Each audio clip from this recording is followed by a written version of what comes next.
C'est un être sans morale, sans émotion. Prédateur, calculateur, manipulateur, sans pitié.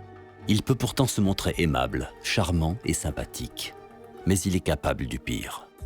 Né mauvais ou corrompu par la société, calme ou violent, solitaire ou social, ses motivations nous échappent. Il se place au-dessus des lois. Seul son plaisir compte. Mais toujours aux dépens des autres. Personnage souvent magnétique, il nous terrifie, nous répugne, et pourtant nous fascine. Il semble être le mal incarné. Il est le psychopathe de cinéma.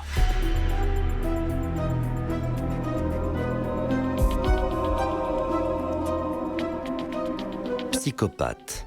Ce mot éveille dans la culture populaire des criminels retors ou des tueurs en série. Mais la réalité est différente. Considérée comme un trouble du comportement, la psychopathie se caractérise par une absence totale d'empathie, une méconnaissance des émotions, un profond narcissisme et aucun sentiment de culpabilité. Un être froid qui ne connaît ni la tristesse ni la sincérité. Psychopaths generally are a bit numb. Not only numb to feelings, but numb to pain, numb to anxiety. They can break an arm and just stare at it and go, oh, like a machine. They're like machines. They often are narcissistic. You know, they're very glib. They have a shallow affect. They're really good at manipulating people. They're very good at lying to people. Le psychopathe est capable de commettre des actes plus ou moins graves et n'en ressentir aucune culpabilité, aucun remords. Imagine living in a world where there are no rules, and that's where they live. What's the most you ever lost in a coin toss? Need to know what I stand. Psychopaths in cinema don't recognize limits on their own appetites, desires, or powers. And it's hard to imagine anyone going to the movies who wouldn't be interested in a figure like that. Some people might be interested in having that figure get neutralized. Some people might be interested in having that figure triumphant. But almost everybody, before the figure either triumphed or was neutralized, would want to see that figure in action.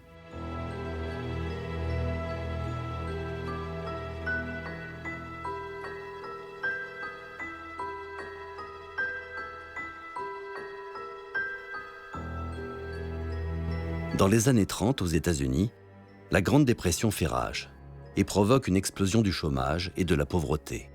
Rien ne semble endiguer la chute vertigineuse de l'économie. Les politiques sont impuissants. La population subit. Mais ces années sombres sont aussi l'âge d'or des gangsters. One reason that gangsters are, if not popular, at least widespread during the Depression was that with the coming of Prohibition in 1919, drinking became illegal, and if you wanted to get a drink, you had to get it from somebody who was breaking the law. That meant that you were much more likely to have contact, direct contact in your personal life with a member of the criminal class. And inevitably, this demystified criminals and made them, if not more appealing, at least more accessible to a much wider audience. Impuissante face à la crise qu'elle subit, la population voit en ces gangsters des hommes libres, capables de tenir tête à un gouvernement auquel elle ne fait plus confiance. Ces personnages flamboyants vont inspirer Hollywood. Paul Muni dans Scarface, James Cagney dans L'ennemi public, ou encore Edward G. Robinson dans Le Petit César, dessinent les contours des premiers psychopathes du cinéma. Violents, inconscients, complètement insensibles, ils n'obéissent qu'à une loi, la leur. In the 1920s, the United States was reeling under the impact of prohibition. The sale of whiskey, wine, and beer was prohibited by law, but there were many willing to break that law. Gangsters took over. Crime flourished. Mobs fought each other for prime territories. There's no use arguing with this joint. Ziegler runs it himself. Step on it. And blood flowed in the streets. Les personnages, trois, que ce soit Scarface, que ce soit L'ennemi public ou que ce soit Le Petit César, sont des psychopathes complets. Ils hurlent, ils s'affichent, ils écrasent un pamplemousse sur le nez de leur petite amie en petit déjeuner parce qu'elle l'a regardé de travers. Ce sont des cinglés dangereux. Et comme ils ont le pouvoir, ils ne se cachent pas. Et ils sont externalisés, si je puis dire. Là, les signes extérieurs de psychopathie sont flagrants sur l'écran. We think of these characters as being badasses, as being people who go out and get what they want. Any outlaw heroes, whether they're psychopaths or not, represent, breaking out of the rules. And that's just, even though they're doing bad things, it's liberating to people to watch. Grâce aux films de gangsters, les spectateurs vivent par procuration une revanche fantasmée sur une situation économique qu'ils subissent. Where's that 100 grand? Think we're gonna pay off, huh? Certainly. If I don't get that dough in 3 minutes, Fraser's gonna be splashed all over the best hideout in town.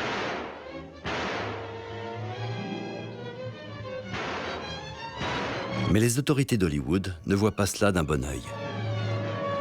The self-appointed censors of Hollywood realized that gangster films were dangerous business. It's not that the films themselves were psychopathic or sociopathic, but they had an undeniable psychopathic or sociopathic tendency in them. They made committing crimes look glamorous and to a certain extent look desirable, and therefore they had to be controlled in some way. It had to be you. It had to be you. I wandered around, finally found somebody who... Si la censure met fin à la gloire des gangsters, ces personnages de hors-la-loi auront au moins permis au cinéma d'établir un principe auquel il ne cessera d'être fidèle. Les méchants sont bien souvent plus charismatiques que les héros. You're cute, but not cute enough. De l'autre côté de l'Atlantique, l'atmosphère en Allemagne ne prête pas non plus à l'optimisme. La crise économique mondiale frappe particulièrement le pays. Pour des millions d'Allemands, cette crise résulte des conditions humiliantes imposées après la défaite de la Première Guerre mondiale. Hitler et les nazis l'ont bien compris. Ils exploitent la colère et l'impuissance ressenties par un grand nombre d'électeurs. L'heure est au nationalisme. Hitler monte rapidement en puissance au fil des scrutins électoraux. Cette fois, la population ne se tourne pas vers des individus qui bravent la loi, mais vers un parti qui crée la sienne. C'est dans ce contexte que sort en 1931 M le maudit de Fritz Lang. Le film, inspiré de faits réels, raconte l'histoire d'une ville ébranlée par une série de meurtres de jeunes écolières.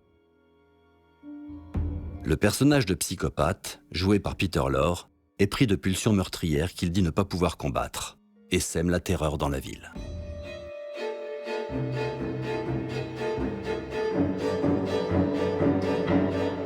Très vite, face au manque de résultats de la police, le milieu de la pègre rivalise avec elle pour arrêter le responsable.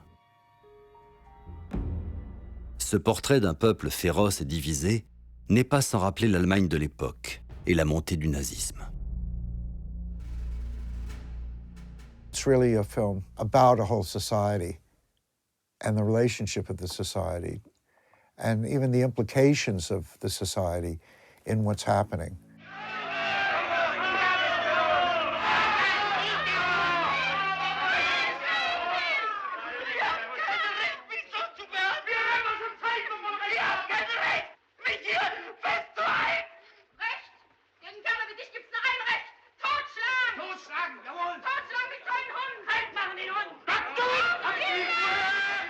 I think what's interesting in Fritz Lang's M is that one feels very much outside the character until the climax of the film, when he's surrounded by these other people from, you could say, the lower reaches of society, and then suddenly we identify with him.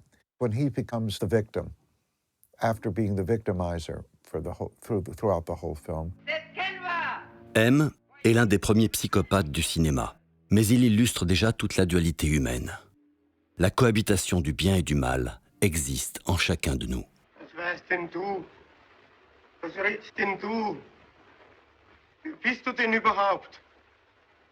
Wer seid ihr denn? Alle miteinander. Verbrecher.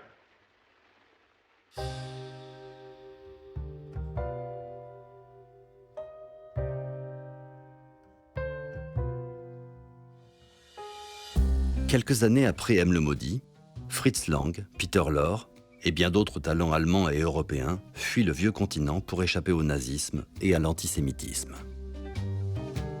Ils rejoignent Hollywood, alors en plein âge d'or, et contribuent à faire naître le film noir en apportant leur vision du monde, fataliste, sophistiquée, et une esthétique inspirée du post-expressionnisme allemand.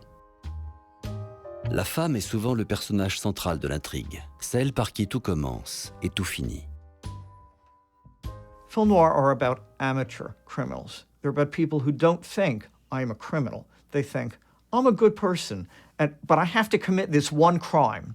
And as soon as I commit this crime, I'm going to go back to being a good person again. But they're living in a world that doesn't allow them to go back to being a good person again. One might say they don't think of themselves as black or white. They think of themselves as gray.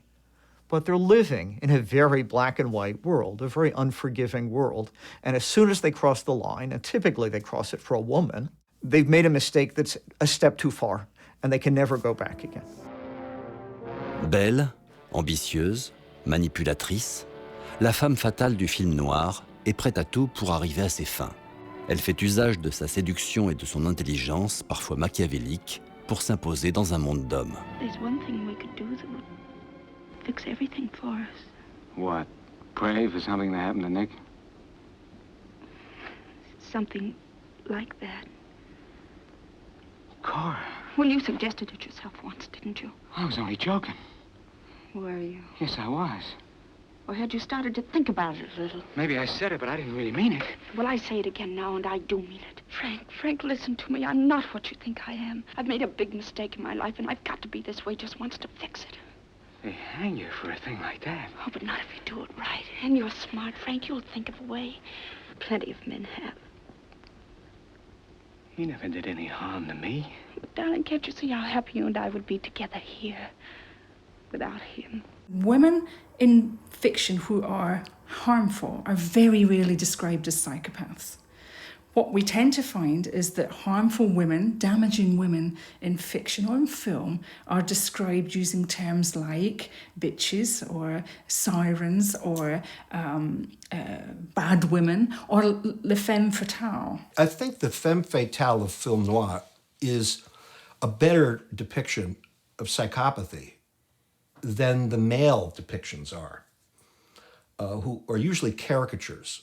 But the female depictions of that manipulative coyness, working behind the scenes, of being deadly without you knowing it until it's too late, I think it's a pretty accurate depiction. Des cas typiques de psychopathie chez les femmes, ce sont ce qu'on appelle les veuves noires, de manière donc ces femmes qui finalement épousent des gens riches et passent d'un époux à un autre avec des contrats d'assurance et accumulent des biens par la suite. Le film de Billy Wilder, Assurance sur la mort, met en scène une veuve noire particulièrement mémorable. Phyllis Dietrichson est tellement sombre que l'actrice Barbara Stanwyck hésite longtemps avant d'accepter le rôle. Phyllis séduit et manipule Neff, qui travaille pour sa compagnie d'assurance, afin que celui-ci l'aide à comploter le meurtre de son mari. I can't stand it anymore. What if they do hang me? They're not going to hang you, baby. It's better than going on this way. They're not going to hang you. Because you're going to do it and I'm going to help you. C'est quelqu'un qui est complètement inadapté à la société qui l'entoure. Alors elle pense que pour qu'elle soit adaptée, il faut que ce soit la société qui meurt plutôt qu'elle, comme ça ira mieux. She's directing a theatre of operations, all to serve her. Killed the wife, damaged the daughter as a consequence, married the husband, killed the husband, damaged the daughter as a consequence, takes the daughter's boyfriend, manipulates the insurance man to break the law, fatally, and she's utterly at the centre of this. There really are more female psychopaths than we think. It's just that they can really hide it better. They really have learned how to be subtle and manipulate without being seen and without being obvious.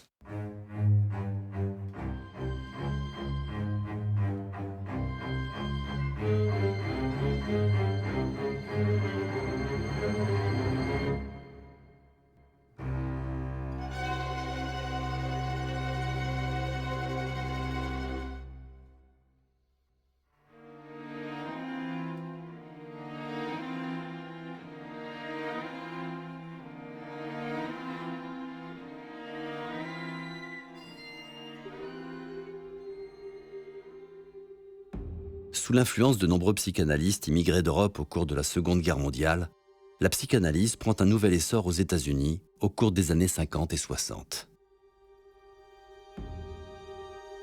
À l'éclairage des théories de Freud, la médecine, la justice ou la criminologie tentent d'expliquer les fondements inconscients de nos comportements. Les criminels font désormais l'objet d'études psychanalytiques. Le psychopathe n'est plus une figure diabolique, mais un sujet à guérir. Un individu malade, certes, mais assurément humain.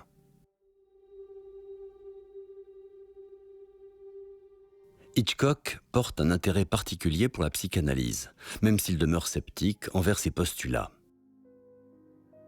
Le début de son film Psychose laisse présager l'histoire d'une jeune secrétaire qui prend la fuite avec une importante somme d'argent volée à son bureau. You have a vacancy. Oh, we have 12 vacancies. 12 cabins, 12 vacancies. If you want anything, just tap on the wall. I'll be in the office. Thank you, Mr. Bates. Norman Bates. Le personnage de Norman Bates, qui dissimule une folie insoupçonnée derrière une allure sympathique et inoffensive, marque toute une génération. It's the first film about a psychotic character that takes an interest in the character's psychosis, that's not just, oh, well, of course he's doing this, but rather, let's understand why he's doing this. And the explanation, although it is very long-winded and somewhat ungainly at the end of the film, is also very convincing and makes him seem much more human. Si Norman apparaît à l'époque comme l'un des meurtriers les plus humains que le cinéma ait connus, c'est bien parce que sa folie peut être expliquée par une analyse psychanalytique. Some of our most beloved psychopaths, Norman Bates in Psycho, that is not a psychopath. He's a psycho in this popular sense of the word that doesn't really exist, but he's psychotic. In a way, he's the opposite of a psychopath. His sense of right and wrong is so unrelenting, so unforgiving, that after he kills his mother in the backstory to the film, he can't forgive himself, so he has to pretend that his mother is still alive, and the only way to do that is to assume his mother's identity himself. That's not a psychopathic thing to do. A psychopath would kill his mother and say, "So long, Mom." Norman a tendance à dire que c'est sa mère qui est coupable, et d'un sens, il a raison, puisqu'il essaie de dire en gros que c'est sa mère qui l'a rendu comme ça. This young man, you had to feel sorry for him. After all, being dominated by an almost maniacal woman was enough to drive anyone to the extreme of, well, let's go in. Hitchcock pousse les frontières scénaristiques en mettant en scène des personnages au profil psychologique complexe. Mais il innove aussi dans sa manière de les représenter à l'écran. Psycho has become universally remembered as the film that ushered in the new violence, a film that's more explicit in its representation of violence than anything that had come before. But in fact, in the most famous scene in Psycho, the shower murder, there's only one shot that shows us a knife touching anyone's flesh. We're given a very strong visceral impression of violence, but we've seen very little violence on the screen. Psycho paves the way for films that are more sexually explicit and especially more violently explicit than Psycho was itself. Its success makes it a precursor to films that are much more explicit than it ever dreamed of being. La même année, un film anglais pousse encore plus loin cette volonté de pénétrer au plus profond des affres de la nature humaine en contraignant le spectateur à adopter le point de vue du meurtrier. Dans Le Voyeur, Michael Powell met en scène le personnage de Mark Lewis, jeune homme énigmatique et solitaire, passionné d'images jusqu'à l'obsession. Look out! Look out! Look out! Sous le prétexte de faire des photos de charme, il attire des jeunes filles dans son studio avec un dessin bien plus morbide. Les tuer tout en les filmant, car il ressent le besoin de contempler l'effroi sur leur visage. Imagine someone coming towards you who wants to kill you, regardless of consequences. A madman? Powell a eu recours à un procédé assez judicieux qui était de filmer à la place du tueur, c'est-à-dire de mettre le spectateur dans la position du tueur, en fait. Donc, dès le début, la séquence d'ouverture, c'est ça, c'est Mark qui va voir une prostituée et qui la filme en même temps qu'il monte dans son appartement et qu'il l'assassine. Donc, on sait tout de suite qui est le tueur et surtout, on est mis à sa place. Ce qui est, je pense, la raison pour laquelle il y a dès le début du film une sorte de malaise et c'est pour ça sans doute que le public a ressenti cet inconfort qui est de nous mettre d'emblée comme ça à la place du meurtrier, en fait. It seems to me that most audiences are going to think absolutely, no, that is not me. I don't feel that way. I don't act that way. That guy is a really creepy guy and I don't identify with him at all. Michael Powell propose une interrogation complexe et dérangeante sur le statut de l'image et de celui qui la regarde. Car qui est véritablement le voyeur ? Le personnage de Mark ou bien le spectateur du film ? Mais le cinéaste est trop en avance sur son temps. Alors que Psychose est un succès retentissant, Le Voyeur est un échec en salle et se voit vilipendé par la critique. Ils ont présenté le film à Londres en 1960 et tous les critiques étaient venus pour cette première projection. Et à la fin de la projection, pour ceux qui n'étaient pas déjà partis pendant la projection, Michael Powell était assez choqué de voir que ses amis et les grands journalistes du pays détournaient leur visage et s'en allaient sans dire au revoir, sans rien dire. Pour l'une des premières fois au cinéma, Le Voyeur témoigne de la difficulté à laquelle se heurtera tout film favorisant l'identification du spectateur à un meurtrier.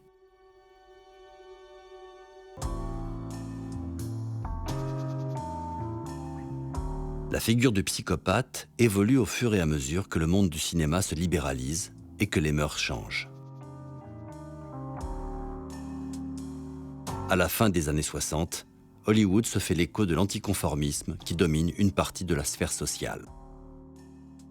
Hollywood in the 70s, which was a golden age, became so because for a brief decade, the studios allowed a tremendous amount of creative freedom to the directors and began to experiment with subjects they had never made before. It began about 1968, 1969, really with Easy Rider, when the studios released a film that cost $500,000 and grossed $65 million, and they didn't understand it. But the lesson they learned is, hey, we better stop trying to make these musicals that imitate Sound of Music, and let's find these young directors and give them a little bit of money and see what they can do. Cette vague d'expérimentation donne naissance à des personnages de psychopathes différents, qui n'appartiennent plus forcément au thriller. Tout comme Bonnie and Clyde, la balade sauvage de Terrence Malick s'inspire d'une histoire vraie, l'odyssée meurtrière d'un jeune couple du Nebraska à la fin des années 50. Le film s'inscrit cependant dans le registre lyrique et contemplatif propre à son réalisateur. We hid out in the wilderness, down by a river in a grove of cottonwoods. It'd be in the flood season, we built our house in the trees. We planned a huge network of tunnels under the forest floor, and our first order of business every morning was to decide on a new password. Ici, les criminels ne représentent pas une maladie quelconque, mais une jeunesse inconsciente en quête de liberté, animée par la fougue qui brûle en elle.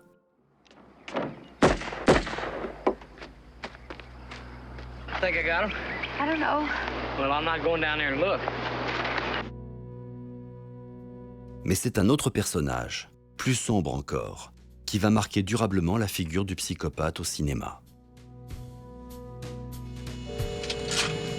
Yeah, people do anything in front of a taxi driver. I mean anything. People too cheap to rent a hotel room. Oh, driver, hurry up, will you? People want to embarrass you. It's like you're not even there. It's like, you know, like a taxi driver doesn't even exist. This city here is like an open sewer, you know? It's full of filth and scum. I think I know what you mean, Travis.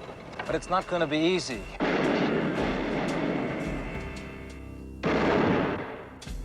Vétéran du Vietnam, Travis Bickle se réadapte mal à la société à son retour. Le monde autour lui paraît hostile et malsain. À l'intérieur de lui-même, il semble vide. Il se donne pour mission de nettoyer les rues de New York de tous ceux qu'il juge condamnables. Réalisé par Martin Scorsese, sur un scénario de Paul Schrader, Taxi Driver plonge le spectateur dans l'aliénation et la paranoïa de son personnage. It takes the idea of the anti-hero to the extreme. I mean, Travis Bickle is kind of a scary, creepy guy. And it's, you know, it's a wonder that Sybil Shepherd doesn't go running off screaming when she goes out with him. But he also becomes the hero of the piece, and gradually through the story, you become more sympathetic to him, so that at the very end, he's great. You love him. I don't see him as evil. I see him as without a compass. He has no moral guidance. He makes his own way, but his motivation is not the standard criminal motivation. He's not trying to gain money. He's not trying to, it's gain revenge, but it's an abstract enemy he's against. The world for making him lonely, in my mind. Hi. I'd like to volunteer. Why? Why? Because I think that you are the most beautiful woman I've ever seen. It's a very powerful film. And it has a very interesting dialectic between the idea of psychosis and the idea of sort of noble suffering, kind of like, and romantic yearnings, and all of that gets sort of mixed in together. Taxi Driver brouille les frontières entre le bien et le mal. Travis Bickle est à l'image d'une Amérique qui n'a plus de repères et où la violence semble la seule réponse possible. America had been rocked by assassinations committed by strange, lonely characters that nobody could quite understand.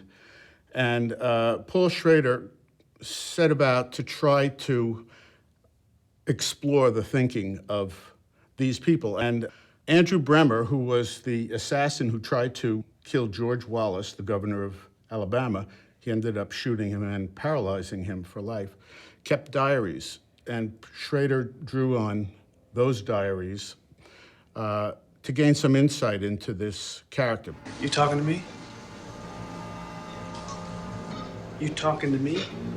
I don't know who's weirder, you or me. You talking to me? Well, then who the hell else are you talking? Talking to me? Well, I'm the only one here. I don't believe I've ever met anyone quite like you. Oh, yeah? People still know, and they still know, are you talking to me? Which was an ad-lib line. It was the only thing that's not in the script. But it was a strange film at the time. As I said, the studio really hated us. They hated it. They didn't want to really give it much of a release. And on the eve of release, we just had dinner together, and he said, well, we like it. We don't know if anybody else will, but... And this was in New York. It opened at an East Side theater, and we went out the morning of to check out the system before the show started, and there were lines around the block, and I couldn't believe it. I wanted to kiss everybody for showing up. These were Scorsese and De Niro fans, and it was an underdog film that nobody really wanted to make, and we ended up getting a great place in cinema history. People still acknowledge it as a terrific film. Hey.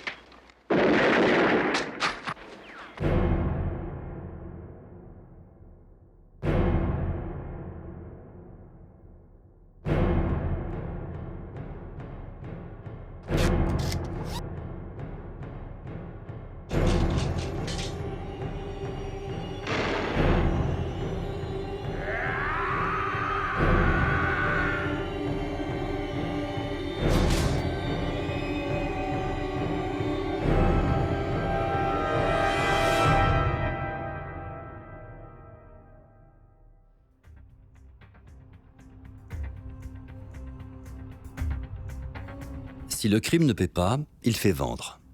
Aux États-Unis, les années 80 voient les histoires de tueurs en série s'étaler dans la presse. Le public en redemande. Des biographies sont consacrées à ces psychopathes sanguinaires. Les enquêtes criminelles sont suivies dans les journaux comme des feuilletons nationaux. Il n'y a pas plus de tueurs en série, mais le FBI dispose désormais de meilleures techniques d'investigation et de recensement, ce qui donne de l'ampleur au phénomène.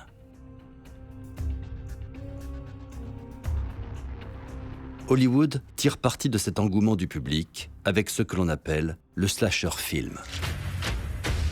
8 corpses have been discovered in the most brutal and heinous crime in local history.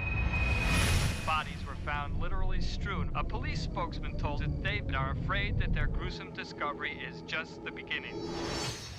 Amorcé à la fin des années 70 par le cinéma indépendant, le slasher film est vite récupéré par les studios, attirés par son potentiel commercial.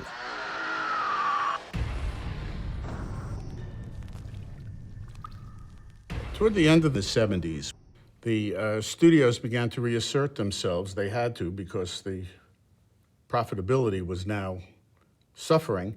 And in order to do so, they had to make decisions, and trying to make rational decisions about what movies to make, they would basically resort to analogy and trying to find formulas that had worked before and do them again. L'idée de formule gagnante transforme ces films en franchises aux innombrables suites, dans lesquelles la violence est gratuite et les psychopathes sans visage.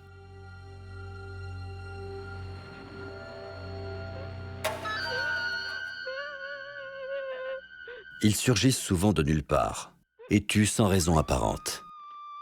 La peur qu'ils suscitent en nous est aussi primitive que celle de nos cauchemars d'enfants.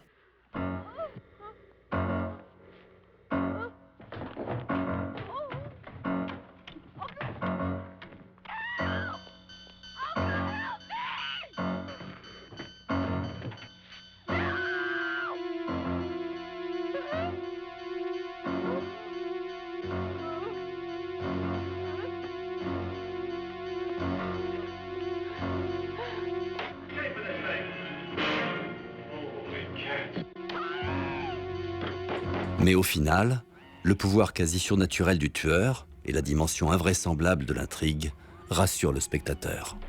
Au fond, ce n'est qu'un film.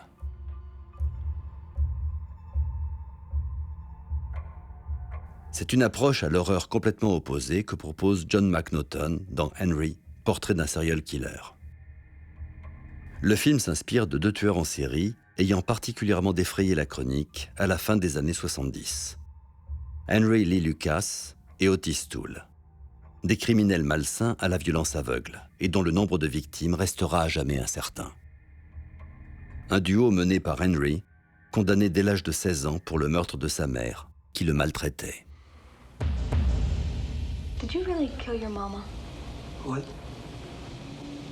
Did you really kill your mama? I guess I did.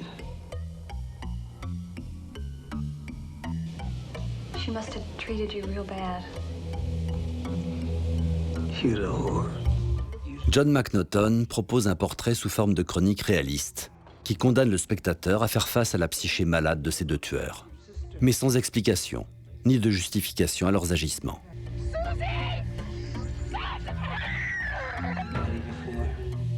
I ain't saying that.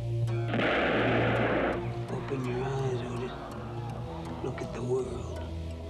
It's either you or them. You know what I mean? Horror is a genre, and it almost always includes fantasy in some way. And working with Richard Fire, I said, let's take the fantasy out. This is not, there's no fantasy here, this is real. And the first, the tagline was, he's not Freddy, he's not Jason, he is real. You don't have to sympathize or empathize. In fact, you can't empathize with Henry. He is totally without any redeeming feature whatsoever. But he is the hero of the movie. Now what are you doing to your audience? You're putting them in great inner turmoil. It's like, wait a minute, this guy's a vicious murderer, but I find he's the one I'm starting to see the story through his eyes and feel what he feels. And that's as uncomfortable as you can make an audience. I feel like I know you. Like I've known you for a long time. I feel like I've known you forever and ever.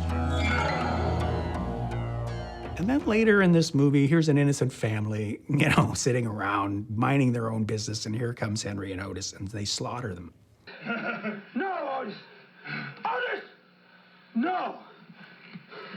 Let's go.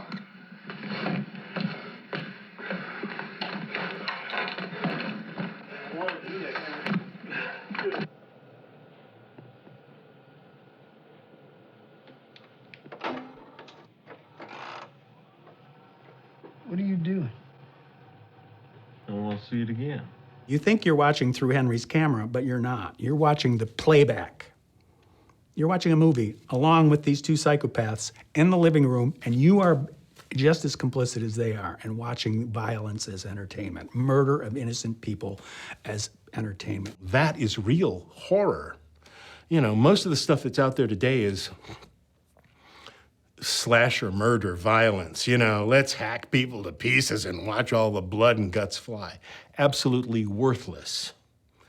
Real horror is something that's built inside the mind first, and then expressed as a physical event on screen. But you have to be drawn into it and then have that pin pulled on your psyche like a grenade. How am I like him? Why am I identifying with him? We're all capable of, you know, horrific deeds under the right circumstances. Mais tout comme le voyeur, le film dérange. Il est jugé moralement perturbant et devra attendre 4 ans avant de sortir sur les écrans. À mi-chemin entre l'intimisme de Henry et les slashers grand public, se situe l'un des thrillers les plus acclamés de cette époque, Le silence des agneaux, de Jonathan Demme. He's past the others.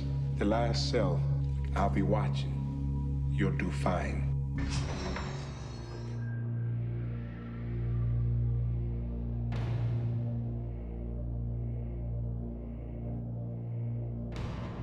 Tueur en série cannibale, psychiatre supérieurement intelligent, fin gourmet et amateur d'art, Hannibal Lecter est un genre de psychopathe que le public adore redouter. You can't resist liking Hannibal Lecter up to a point. I mean, I don't want to have dinner with him, thank you very much. But you can't resist, I mean, he's witty. He's witty. He is a wonderful example of a pure Hollywood psychopath who needs no explanation and, in fact, can endure no explanation. He doesn't threaten the public except in their imagination. He's a literary character. He's made up. There were some times on the set of The Silence of the Lambs where I really was convinced that we were making the stupidest movie ever, because it seemed a lot like Little Red Riding Hood to me, right? There's this guy going, oh, little girl, I'm gonna eat you. He's the big bad wolf. And then there's Little Red Riding Hood, Jodie Foster, going, no, no, don't eat me. Your problem is you need to get more fun out of life. You told me you don't spook easily. You call this easy, sir? Lecter's missing hand arm. Man's a raving maniac. Who knows what he'll do? One reason he's so hypnotic in the movie is that Tony Hopkins has a trick of never blinking. And if you watch the movie, he's in endless scenes and he never blinks. The Silence of the Lambs is a scary film, and we released it on Valentine's Day in 1991. Now, why? Because Jonathan Demme, in all his mad brilliance, he said, it's a good date movie. Because it's great to go out with a girl or a guy and have the girl start grabbing your arm. The movie opened at the same time as the war in Iraq. That was not anything that was planned, but there was a great deal of anxiety at the time the movie opened. It seemed to me very ironic that people were in awe of these killers who could kill without compunction at the same time that the audience, the country of the audience, was killing people without compunction. «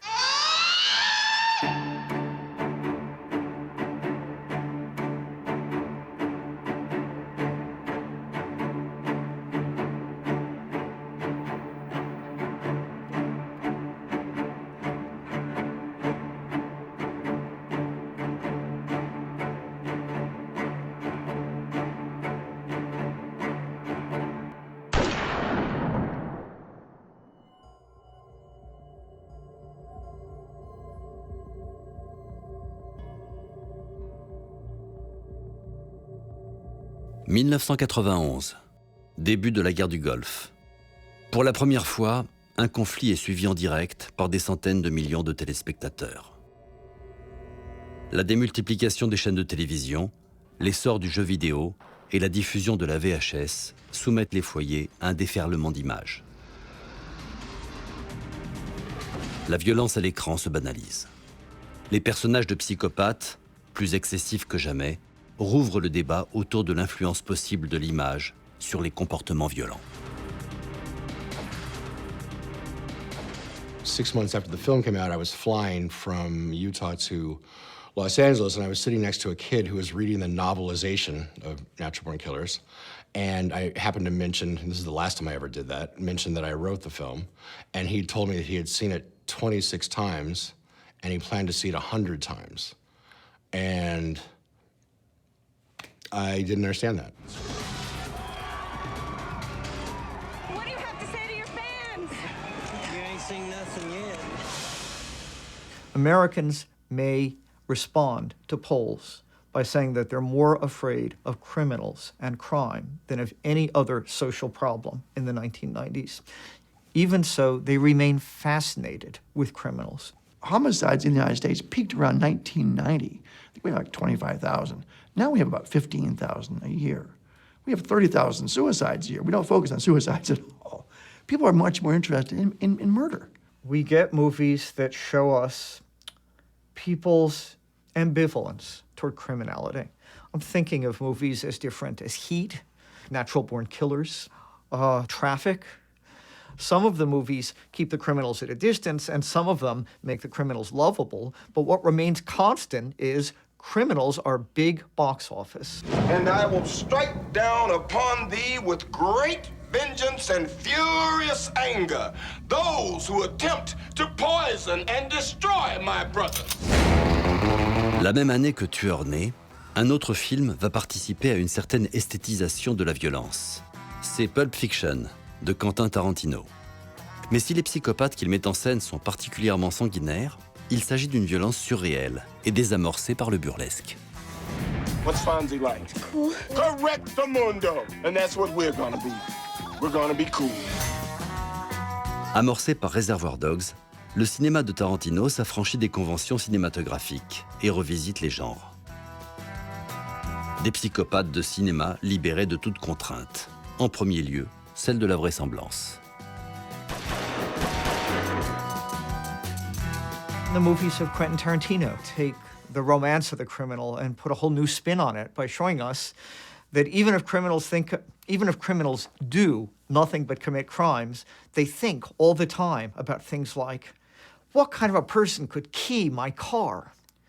Or if you're giving pleasure to a woman, is that the same thing as taking her out on a night on the town? Tarantino's criminals always have something extra going on in their psyches, extra going on in their lives. And that something extra has surprised and delighted and made audiences gasp ever since Tarantino started to make films. Des psychopathes désormais divertissants, dont le succès contribue à nourrir une culture populaire toujours plus violente. C'est entre autres ce que dénonce le cinéaste autrichien Michael Haneke, dont l'œuvre nous amène à questionner notre regard de spectateur vis-à-vis de la violence. Dans Funny Games, une famille bourgeoise reçoit la visite de deux jeunes inconnus qui prendront plaisir à les torturer, sans raison apparente. Un récit à la mécanique implacable, où la froide détermination des psychopathes glace le sang. Sie wetten mit uns, dass sie morgen um 9 noch leben, wir mit ihnen, dass sie tot sind, okay?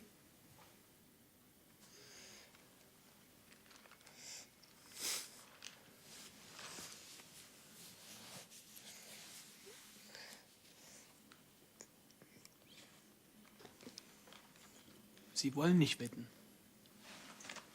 Das geht nicht. Gewettet muss werden. Was meinen Sie? Denken Sie, Sie haben eine Chance zu gewinnen? Sie sind doch auf Ihrer Seite, oder? Paul n'est pas un psychopathe ordinaire.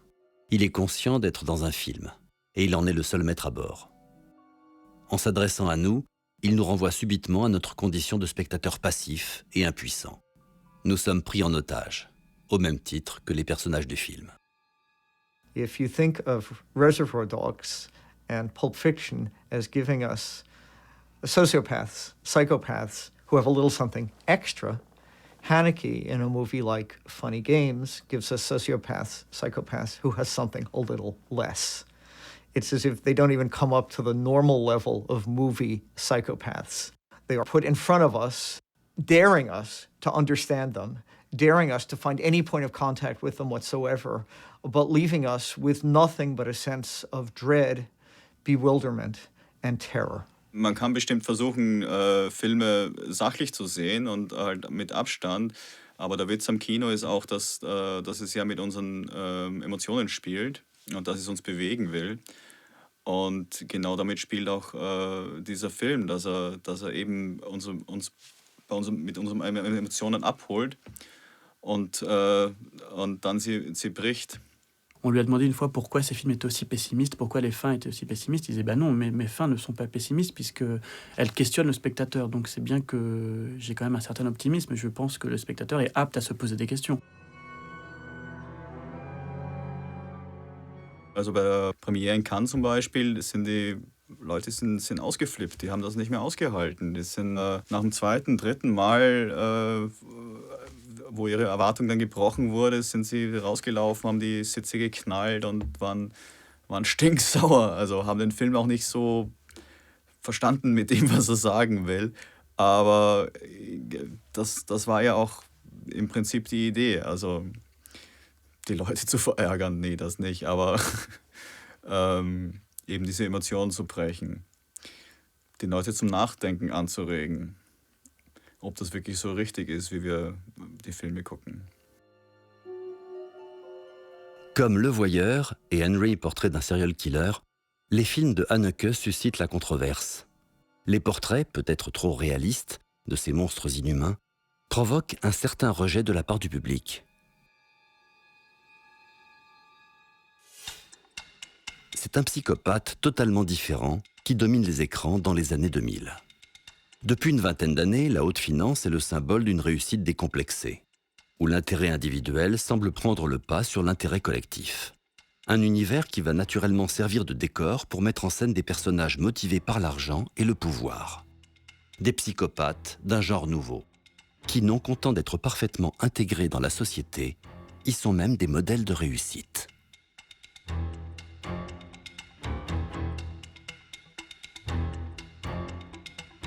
C'est le cas de Patrick Bateman, dans American Psycho.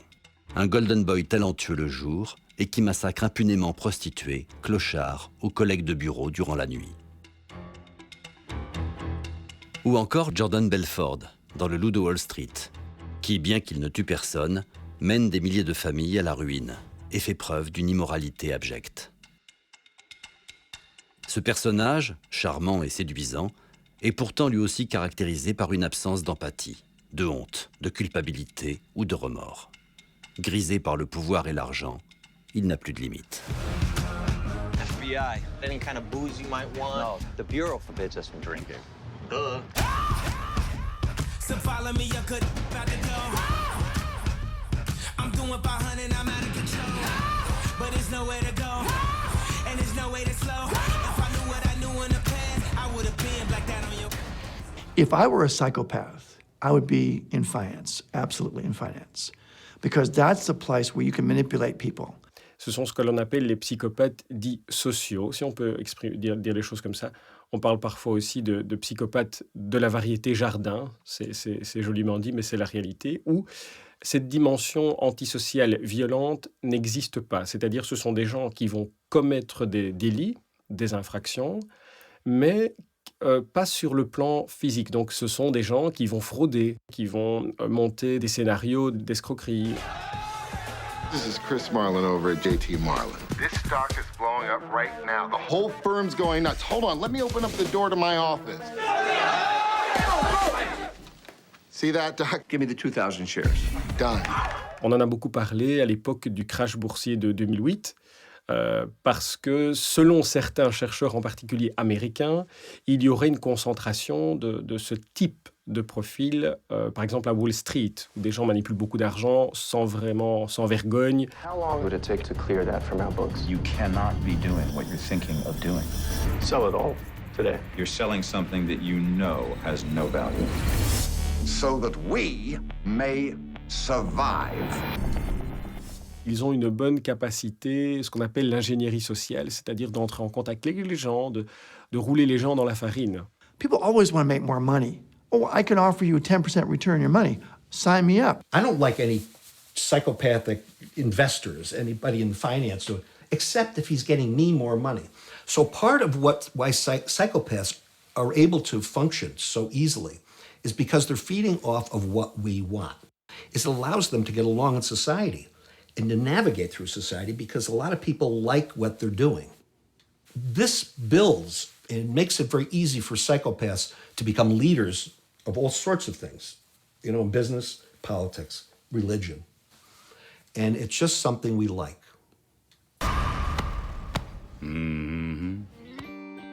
Si les psychopathes cachés dans notre société deviennent souvent des modèles de réussite, c'est sans doute parce que nous aimerions leur ressembler. Car les personnages comme Jordan Belfort nous fascinent.